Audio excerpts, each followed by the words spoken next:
નમસ્કાર તાલીમાર્થી બહેનો. Dholka education society સંચાલિત શ્રી શિવશાસ્ત્રી અધ્યાપન મંદિર ધોળકા DLED 1 પ્રથમ વર્ષના વર્ગની અંદર હું શ્રી ડિમ્પલબેન પી વઢવિયા આજના વિડીયોમાં પ્રથમ વર્ષના સર્વે તાલીમાર્થી બહેનોનું સ્વાગત કરું છું.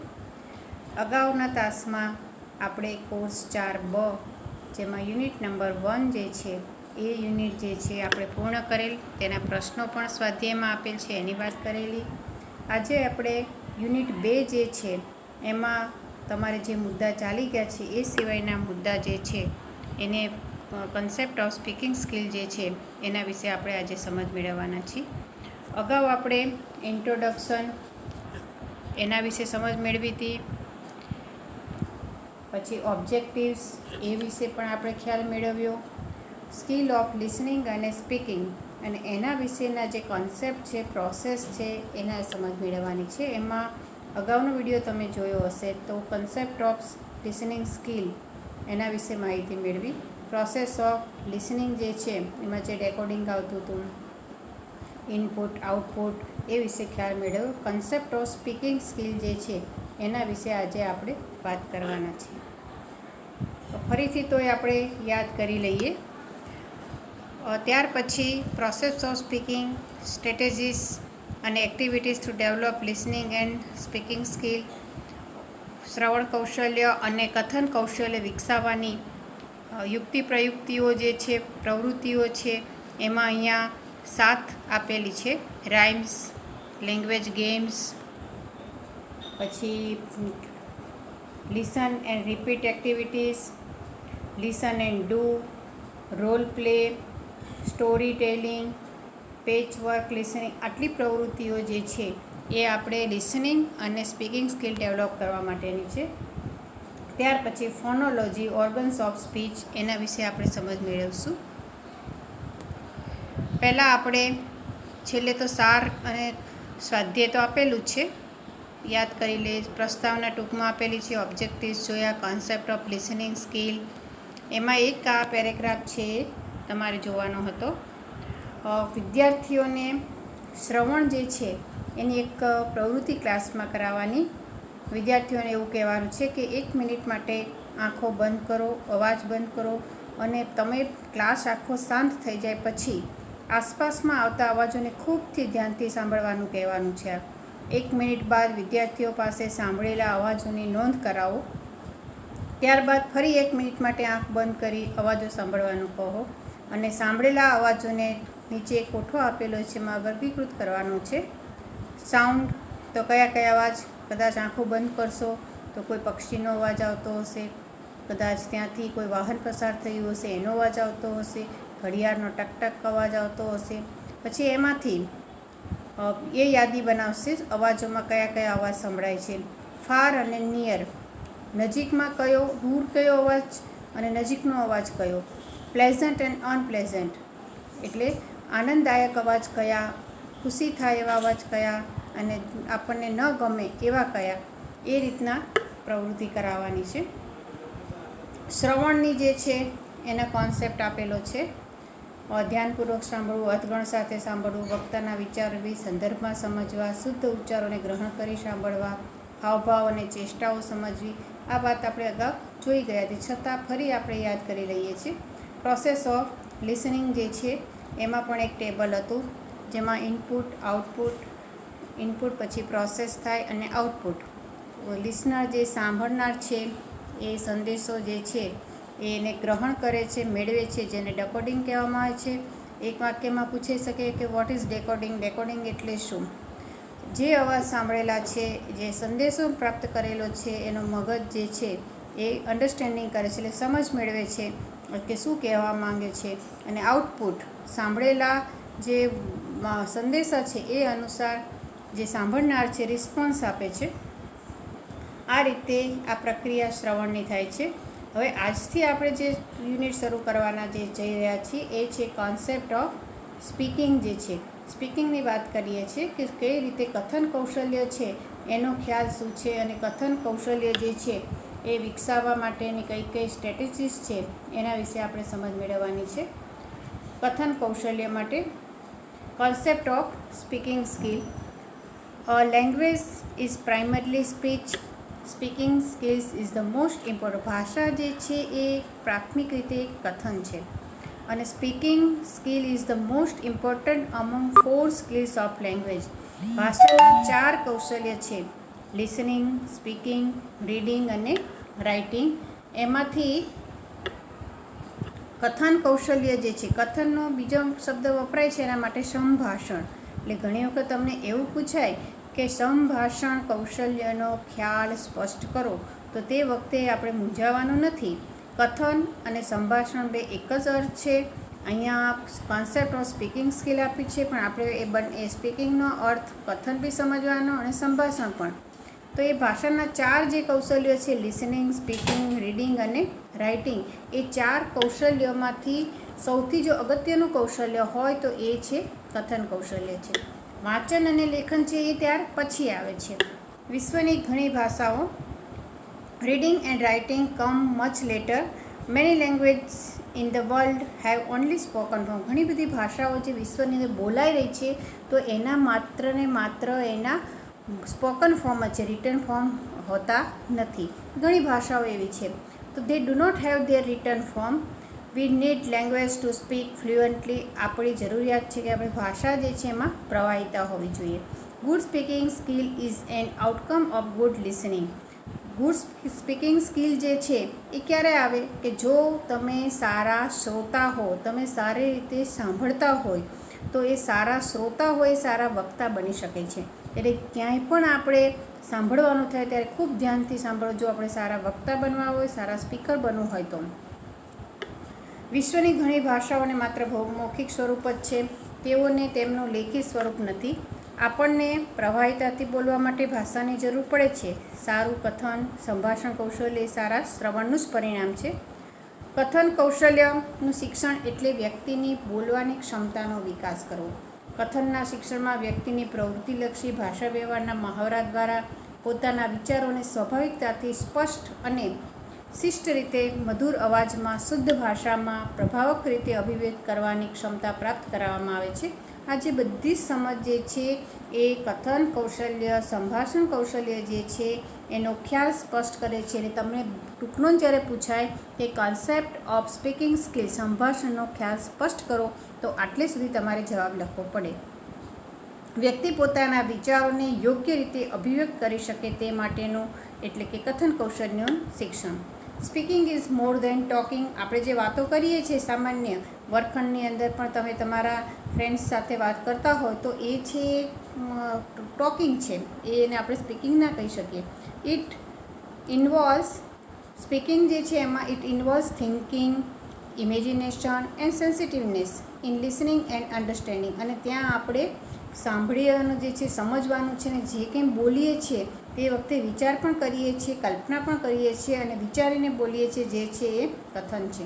Communication process is completed only when the speaker gets a response through a word, look or gesture.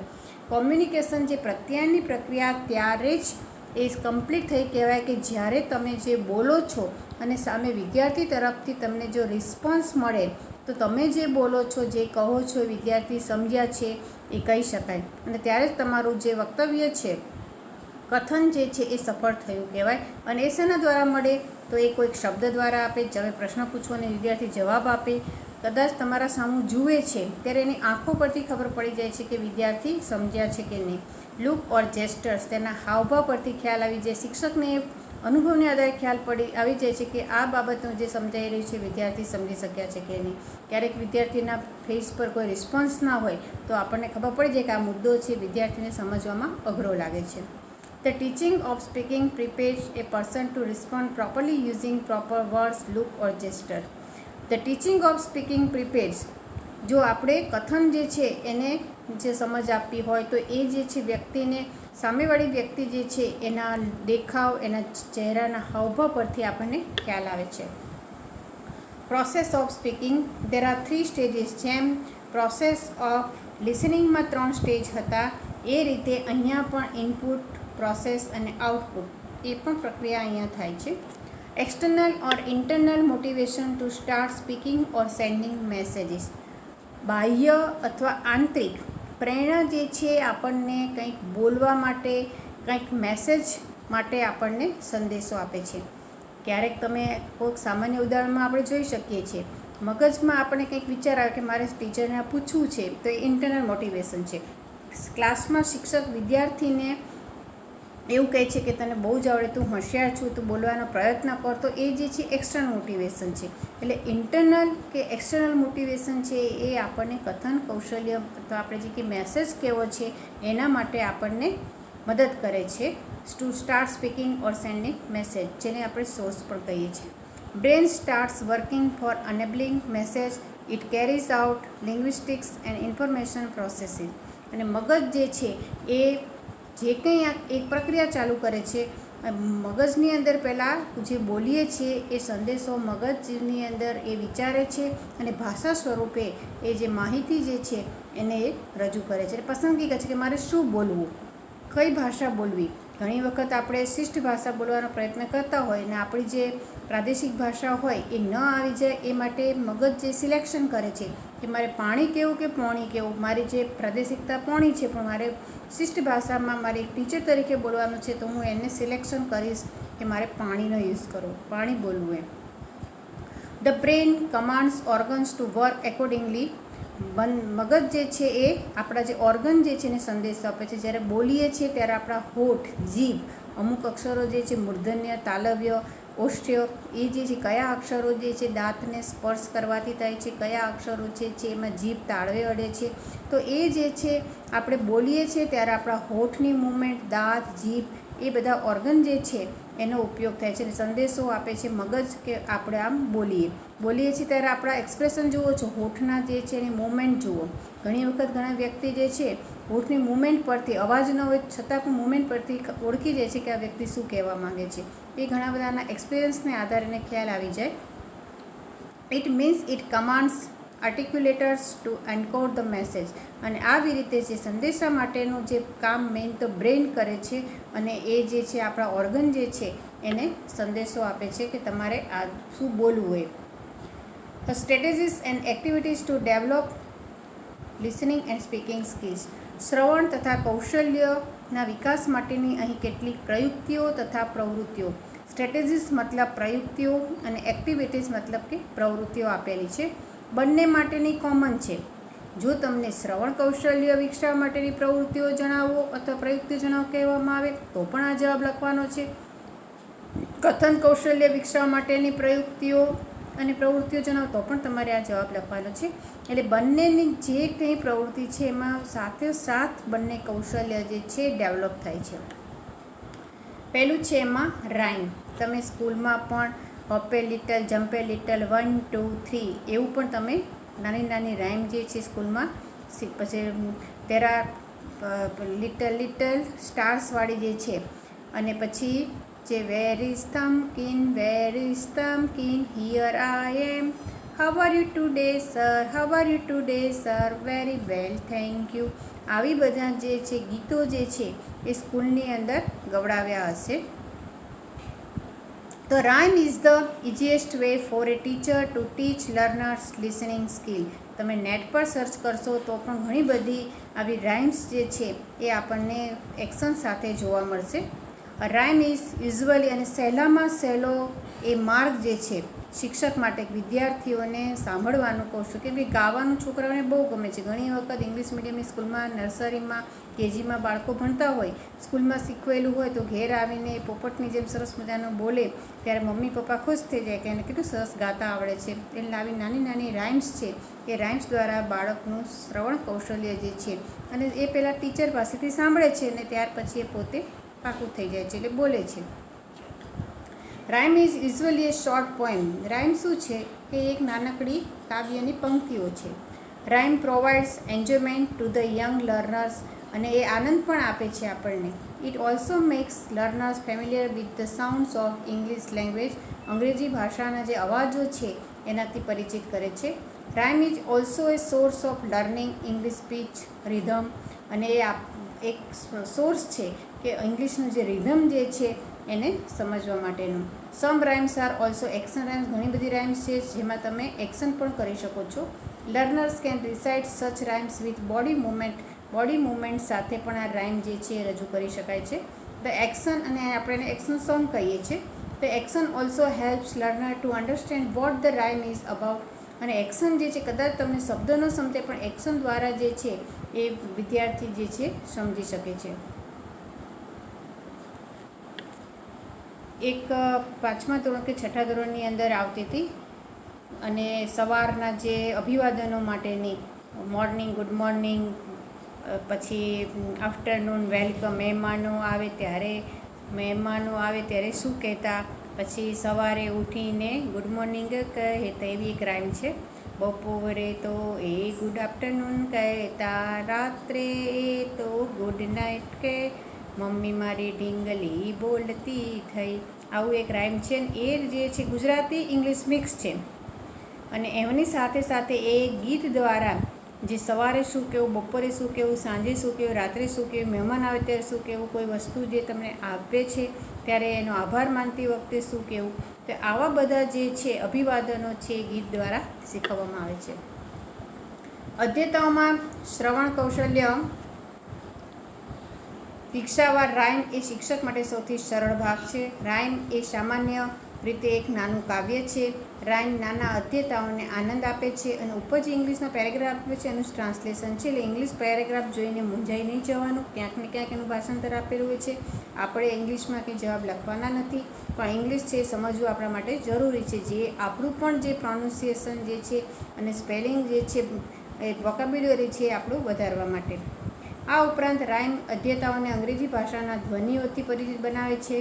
Rhyme એ અંગ્રેજી ભાષાના કથનના લય, તાલ શીખવવાનો એક સ્ત્રોત પણ છે. અને કેટલીક રાઇમ્સ છે અભિનય દ્વારા કરી શકાય તેવી પણ હોય છે, અને અધ્યતાઓ આવી રાઇમ્સનું પઠન કરી શરીરના હાવભાવ સાથે પણ કરી શકે છે. અને હાવભાવ અભિનય અધ્યતાઓને રાઇમ્સ વિશે શેના વિશે છે તે સમજવામાં મદદરૂપ થાય છે. એક છે where is Thumbkin, where is Thumbkin, here I am, how are you today sir, how are you today sir, very well thank you, very well thank you. આવી જે છે રાઇમ, એ રાઇમમાં એક્શન સાથે તમે પ્રાર્થનાની અંદર, વર્ગખંડની અંદર તમે રજૂ કરો તો કદાચ એ શબ્દો જે છે ના સમજી શકે તો તમારા હાવભાવ અને ક્રિયાઓ દ્વારા છે સમજી શકે છે. રાઇમ છે સરળમાં સરળ શિક્ષક માટેનો માર્ગ છે વિદ્યાર્થીઓનું શ્રવણ કૌશલ્ય વિકસાવવા માટેનું. અહીંયા એક પ્રવૃત્તિ આપેલી છે. અહીં આપેલ રાઇમનું પ્રથમ પઠન કરો, એટલે કે વાંચન કરવાનું છે. ત્યારબાદ એકથી વધુ વાર ગાન કરો, અને વિદ્યાર્થીઓ પાસે પણ લાઇન બાય લાઇન સમૂહગાન કરાવો. અને આમ કરાવ્યા બાદ અહીં કૌંસમાં દર્શાવ્યા પ્રમાણે રાઇમ્સની સાથે સાથે ક્રિયા પણ કરાવો. અને ક્રિયા સાથે કાવ્યગાન કરાવવાથી વિદ્યાર્થીઓને તેનો અર્થ આપમેળે સમજાઈ જશે. એટલે કેવી પ્રોસેસ કરવાની છે, પહેલાં તો આપણે પઠન કરવું પડે. કેવી રીતે પઠન કરશું? If you are happy and you know it, clap your hands. એટલે અહીંયા કૌંસમાં શું કરવાનું છે એની સૂચના આપી છે કે ક્લેપ હેન્ડ્સ ટ્વાઇસ. એ જે કૌંસમાં આપેલી સૂચના છે શિક્ષક માટે છે કે શું વિદ્યાર્થીને કરાવવાનું છે. If you are happy and you know it, clap your hands. If you are happy and you know it and you really want to show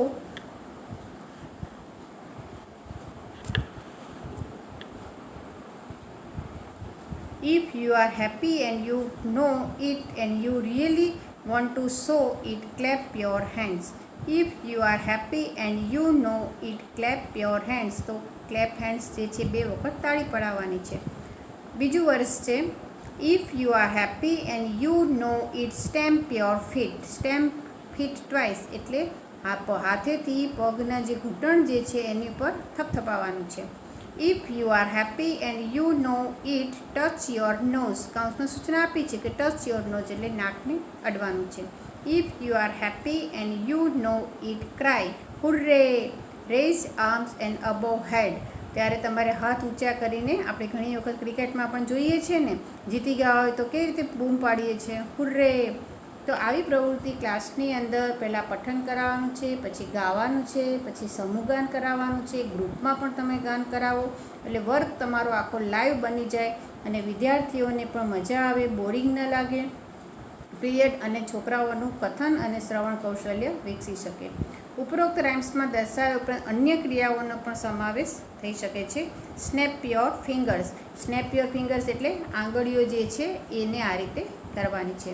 તો આવી કેટલીક ક્રિયાઓ વિચારી અને બીજી ક્રિયાઓ પણ તમે ઉમેરી શકો છો અને આ રીતે રાઇમ્સને આગળ વધારી શકો. બાકી સૂચના છે તમને સમજાય છે કે ક્લેપ ટ્વાઇસ એટલે 2 વખત તાળી પાડો.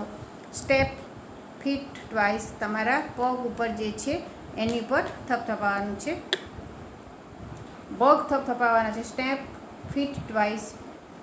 ટચ યોર નોઝ એટલે નાકને સ્પર્શ કરવાનું છે.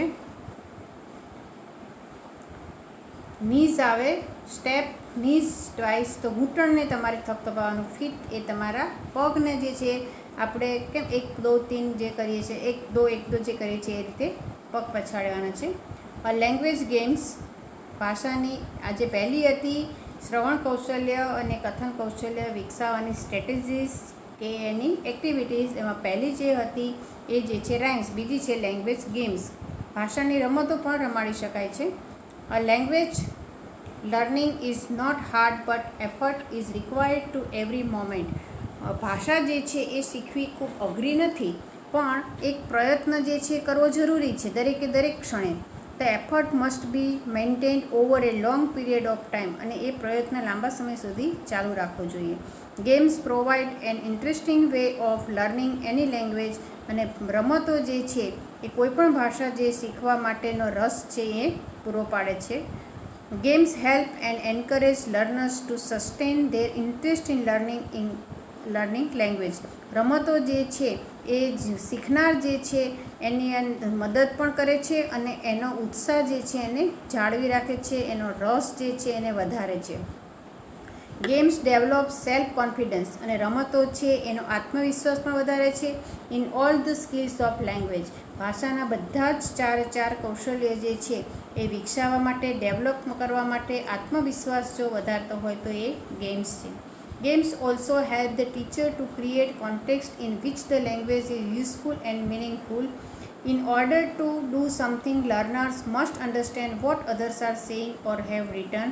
They must speak or write in order to express their own point of view or give information. એટલે રમતો જે છે એ શિક્ષકને જુદા જુદા સંદર્ભો જે છે એ સમજાવવામાં પણ ઉપયોગી થાય છે. કોઈ જુદા અર્થ જે છે, મિનિંગ જે છે એ મિનિંગ સમજાવવા માટે પણ મદદરૂપ થાય છે. અને આવી રીતે વિદ્યાર્થીઓને સમજાવવા માટે કંઈક જે કંઈ લખેલું છે એને સમજવા માટે જે છે, જે કંઈ કહેવામાં આવે છે એને સમજવા માટે રમત જે છે એ ખૂબ જ ઉપયોગી થાય છે આ સ્કિલ જે છે ડેવલપ કરવા માટેનું. Games are highly motivating. અને એ ખૂબ જ તમને પ્રેરણા પૂરી પાડે છે. They can be use to give practice in all language skills. બધા જ જે છે, બધી જ ભાષાના જે કૌશલ્યો જે છે એના મહાવરા માટે આનો ઉપયોગ કરી શકાય. ભાષા શીખવી એ અઘરી નથી, પરંતુ દરેક તબક્કે પ્રયત્ન જરૂરી છે. આ પ્રયત્ન લાંબા સમય સુધી જાળવી રાખવા જરૂરી છે. રમતો એ કોઈપણ ભાષા શીખવા માટે એક રસપ્રદ માર્ગ પૂરો પાડે છે. રમતો અધ્યતા ઉપરનું ઇંગ્લિશ જે છે એ આપણી યાદ ન રહેતો કે એનું ભાષાંતર છે જ. રમતો અધ્યતાઓને ભાષા શીખવામાં, પોતાના રસને જાળવી રાખવામાં મદદ તથા પ્રોત્સાહન પૂરું પાડે છે અને તે ભાષાના બધા જ કૌશલ્યોમાં આત્મવિશ્વાસ વિકસાવે છે. રમતો ભાષાને ઉપયોગી તથા અર્થસભર બનાવવાના સંદર્ભો ઊભા કરવામાં પણ શિક્ષકને મદદરૂપ છે. કંઈક કાર્ય કરવા માટે અધ્યતાઓ માટે બીજા શું કહી રહ્યા છે કે શું લખાયેલું છે તે જો સમજવું હોય તો એ રમત દ્વારા ખૂબ સારી રીતે સમજી શકાય છે. અને તેઓનો મત પ્રદર્શિત કરવા તથા માહિતી આપવા તેઓ માટે બોલવું તથા લખવું જરૂરી છે. રમતો એ એકદમ પ્રોત્સાહક છે અને દરેક કૌશલ્યના મહાવરા માટે તેનો ઉપયોગ કરી શકાય છે. ઉપર જે આખો પેરેગ્રાફ છે ઇંગ્લિશમાં છે, નીચે ભાષાંતર છે, એટલે તમારે મૂંઝાવાની જરૂર નથી કે બેન ઇંગ્લિશનું જે છે અમને કેમ સમજાતું નથી, પણ નીચે ભાષાંતર છે પણ છતાં તમારે ઇંગ્લિશ વાંચવાનું તો ખરું જ. Let's see some games. થોડીક રમત જોઈએ. Magic bag, Raja says, change the place, change the number, who am I, હું કોણ છું. આ બધી રમતો જે છે જ્યારે તમારો વર્ગખંડની અંદર આપણે મળીશું ત્યારે આ રમતો જે છે ક્લાસરૂમની અંદર રમાડીશું. Listen and repeat activities. ત્રીજી છે સ્ટ્રેટેજીસ કહો કે એક્ટિવિટીઝ. સાંભળો અને એ પ્રમાણે રિપીટ કરો. હું બોલું એ પ્રમાણે તમે બોલો, એની પ્રવૃત્તિ છે. Listen and repeat exercise is a great fun and gives the pupils the chance to get a feel for the language, the sounds, the stress and rhythm and the intonation when done in combination with moments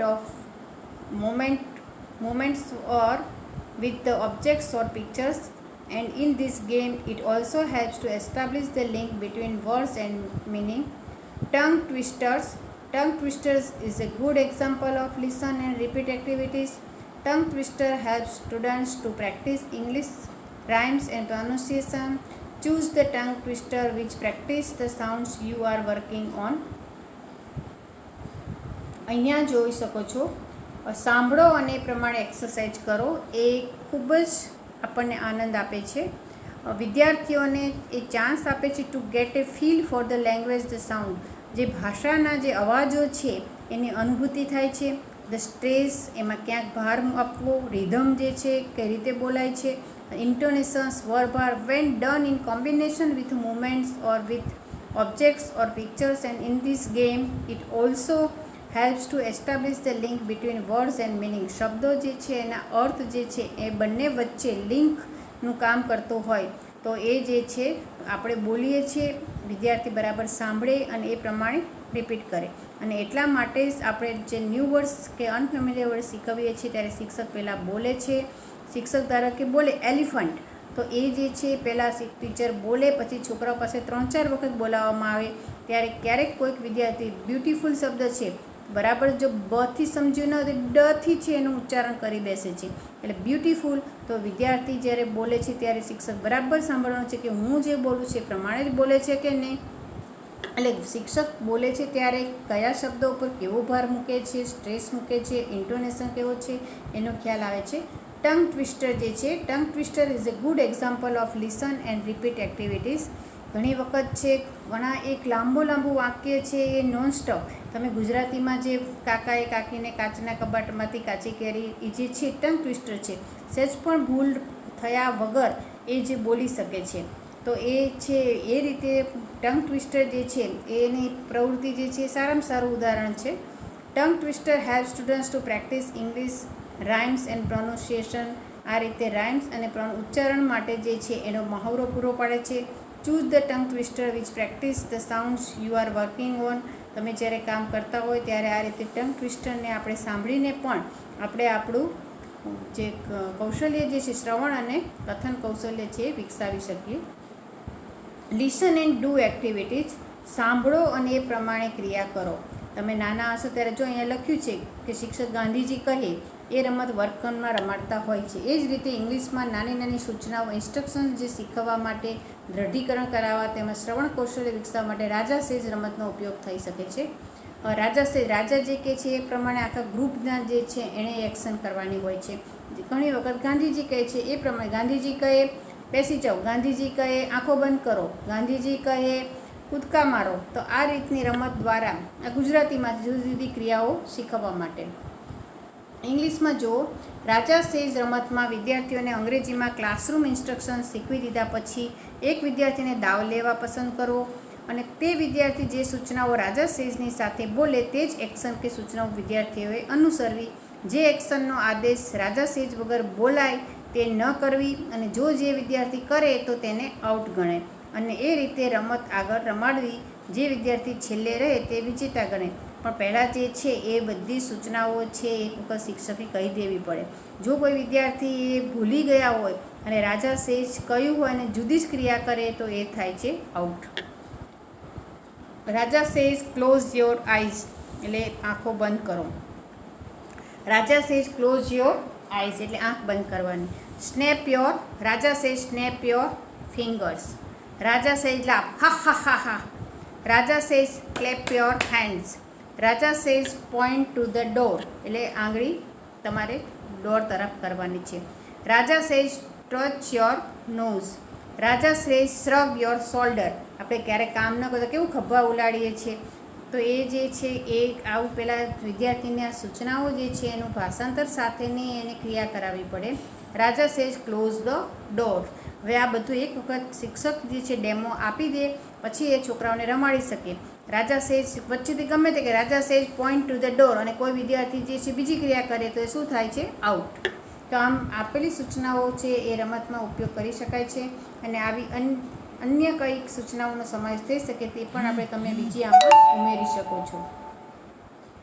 શિક્ષકે વર્ગ વ્યવસ્થા માટે તેમજ વર્ગ કાર્ય દરમિયાન અનેક સૂચનાઓ તેમજ આદેશો આપવાના હોય છે. જો આ સૂચનાઓ નિયમિત રીતે અંગ્રેજીમાં જ અપાય તો વિદ્યાર્થીઓ તે સરળતાથી સમજી શકે છે. અહીંયા કેટલીક સૂચનાઓ આપે છે. આપણે એક અંગ્રેજીના પીરિયડમાં ગુજરાતી જ બોલીએ તો એ ક્યારેય ઇંગ્લિશ શીખી શકે નહીં. પણ જો છોકરાઓને નાનપણથી શીખવવામાં આવે કેટલીક સૂચનાઓ જે છે કમ ઇન, તો છોકરાઓને પહેલેથી જ જે ડિસિપ્લિન શીખવે ટીચરને ક્લાસમાં જતાં પહેલાં મે કમ ઇન ટીચર, બેન હું આવું એવું કહેશો તો એ ઇંગ્લિશ નહીં આવડે એને. એટલે તમે તમારા ઇંગ્લિશના પીરિયડની અંદર તો ખાસ કમ ઇન, ગો આઉટ, બહાર જાઓ, સ્ટેન્ડ અપ, ઊભા થાવ, સિટ ડાઉન, બેસી જાઓ, come to the front of the class, ક્લાસમાં આગળ આવો. કોઈ વિદ્યાર્થીને એમ કહેતા તો આગળ આવીને બોલ તો come to the front of the class, stand by your desk, તારી જે બેન્ચ છે ત્યાં તમે ઊભા રહો, પુટ યોર હેન્ડ્સ અપ, હાથ ઊંચા કરો, પુટ યોર હેન્ડ્સ ડાઉન, હાથ નીચે કરો, હોલ્ડ યોર બુક્સ, પુસ્તક પકડો, hold your pens up, show me your pencil, તો હાથ ઊંચો કરીને પેન્સિલ તમારી બતાવો. Following instruction can be use in the beginning of session. એટલે આવી જે સૂચનાઓ છે ક્લાસની અંદર દરરોજ તમે ઉપયોગ કરતા હોય તો વિદ્યાર્થીઓ જે છે અવારનવાર એ સાંભળવાથી એને આ સૂચનાઓ સમજી શકશે અને એ પ્રમાણે એ કામ પણ કરશે અને સાથે સાથે એનું શ્રવણ અને કથન કૌશલ્ય વિકસે. Following instruction can be use in the beginning of session. All of you look here, બધા આ તરફ જો આપણે કહીએ છીએ બધા અહીંયા ધ્યાન રાખો એવું કહીએ છીએ તો all of you look here.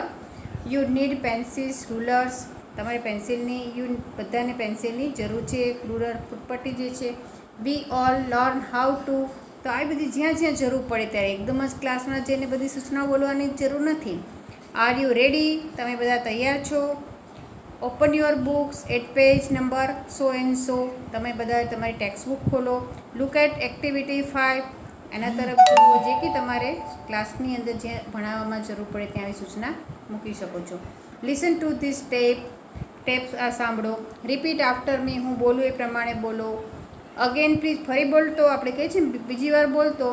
પછી એવરીબડી, દરેક માટે જે સૂચના કહેતા હોય.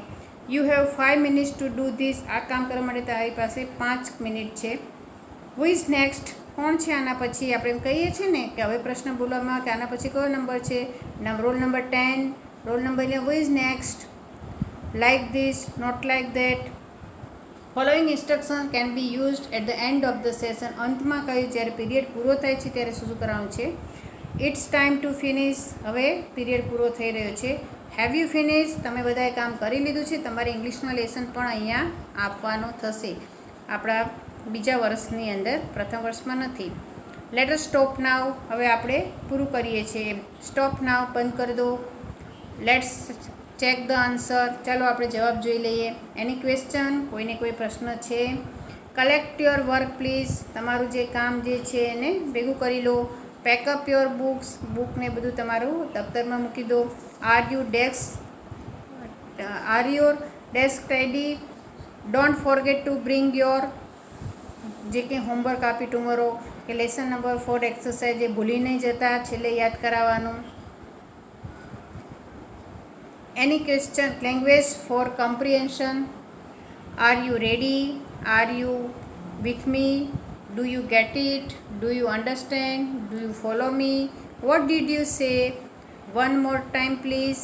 સે it again please. I don't understand. I don't get it. Like this. Is this okay? તો આવા જે છે એ નાની નાની સૂચનાઓ વર્ગખંડની અંદર ઉપયોગ કરવાથી વિદ્યાર્થીઓ છે વારંવાર સાંભળવાથી એનું શ્રવણ કૌશલ્ય વિકસી શકશે. વિદ્યાર્થી મિત્રો, આજે આપણે આટલા સુધી જે સ્ટ્રેટેજીસ જે છે એ જેટલી પ્રવૃત્તિઓ આપી છે એમાંથી 4 પ્રવૃત્તિઓ સુધી આપણે જોઈ ગયા, જેમાં રાઇમ્સ પણ હતી, લિસન એન્ડ ડુ પણ હતી, લિસન એન્ડ રિપીટ હતી અને જે છે એ સૂચનાઓવાળી જે છેલ્લી તમે જે કરી છે ક્રિયાઓ એના દ્વારા પણ વિદ્યાર્થીઓને તમે અંગ્રેજી ભાષા લિસન એન્ડ ડુ જે છે એના દ્વારા પણ વિદ્યાર્થીઓનું અંગ્રેજી અને ભાષામાં શ્રવણ અને કથન કૌશલ્ય વિકસાવી શકો. રોલ પ્લે જે છે એના વિશે વાત આપણે હવે પછીના વિડીયોની અંદર કરીશું. વિડીયો બધા ધ્યાનથી જોજો, સાંભળજો. ક્યાંક પ્રશ્ન હોય તો તમે પૂછી શકો છો. સર્વે આ વિડીયો જે છે ધ્યાનથી સાંભળો તે બદલ ધન્યવાદ. ફરી મળીશું.